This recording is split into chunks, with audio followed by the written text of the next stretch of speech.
హే డూట్, ఇవాళ ఇది సంగతి యూట్యూబర్ శ్రీకాంత్ రెడ్డి గురించి. ఈ యూట్యూబర్ శ్రీకాంత్ రెడ్డి సినిమాలో హీరో అవ్వాలనే ఉద్దేశంతో తను కడప పట్టణం నుంచి హైదరాబాద్ ప్రయాణమయ్యాడు కొన్ని సంవత్సరాల క్రితం. హైదరాబాద్ చేరుకున్న తర్వాత తనకు అర్థమైన విషయం ఏంటంటే, తను హీరోగా అవ్వాలి అంటే తనను పెట్టి హీరోగా ఎవరో సినిమా తీస్తారనే విషయం తనకు తీయరు అనే విషయం తనకు అర్థమైపోయింది. అంటే అక్కడ అర్థమైన తర్వాత తను ఒక పని చేశాడు. తన యొక్క కరేజ్ దృష్టిలో పెట్టుకొని, లేదా తన యొక్క సంకల్పాన్ని అట్లాగే అట్టి పెట్టుకొని ఉండి, ముందు తను ఒక పని చేశాడు.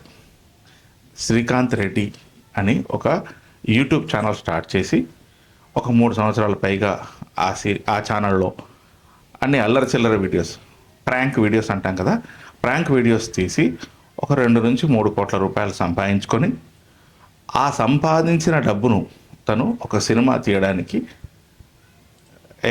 దాన్ని దాచిపెట్టుకున్నాడు. అంటే చూడండి ఎంత సంకల్పం ఉంది. ఆ సినిమా రేపు 2వ తారీఖు రిలీజ్ కాబోతుంది. నేను దాని గురించి మాట్లాడబోతున్నాను. సినిమా పేరు వచ్చేసి లారీ చాప్టర్ 1. చూడండి, అది కూడా 1, 2, 3 పార్ట్స్గా తీస్తున్నాడు.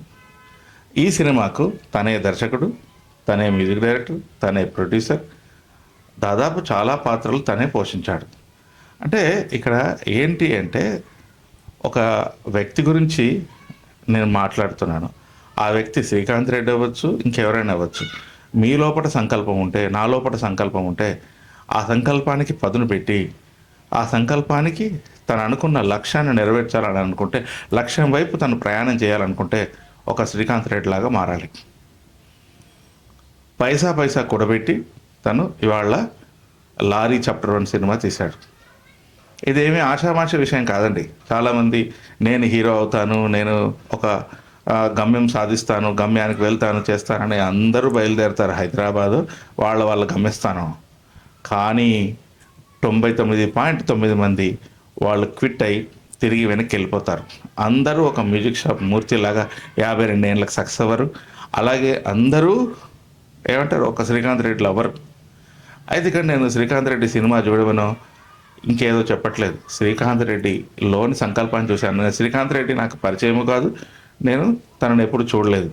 జస్ట్ నేను నిన్న మొన్న ఏదైతే తన సినిమా ప్రమోషన్ గురించి కొన్ని ఛానళ్ళల్లో తన యొక్క ఇంటర్వ్యూ, తన హీరోయిన్ తీసుకొని వచ్చి ఇంటర్వ్యూ ఇవ్వడము, అవి కూడా ఎలా ఉన్నాయంటే చాలా వైరల్గా ఉన్నాయి. అవి చూసిన తర్వాత నేను తన ఛానల్ను సెర్చ్ చేయడం జరిగింది, చూడడం జరిగింది.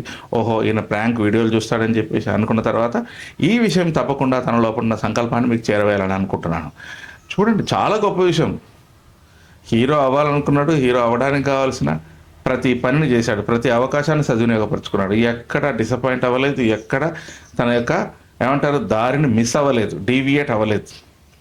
That is the power of will. నీ సంకల్పం బలంగా ఉంటే నువ్వు ఏదో ఒకరోజు సక్సెస్ అవుతావు. నువ్వు ఇంకో శ్రీకాంత్ రెడ్డి కావాలనుకుంటే నీ సెగ్మెంట్లో సినిమా హీరోనే తీస్తే సక్సెస్ కాదు. నీకు నచ్చిన సెగ్మెంట్లో నువ్వు పార్టిసిపేట్ చేయి. విడవకు సంకల్పాన్ని, నీ యొక్క గమ్యాన్ని విడవని వ్యక్తిగా ఉండి గెలిచేదాకా పోరాడు. అదే నిన్ను విజయవంతమైన you are called hero. Srikanth రెడ్డిని నిజంగానే నేను హీరో అంటున్నాను. I salute to him. Jai Hind Srikanth. ఇది సంగతి.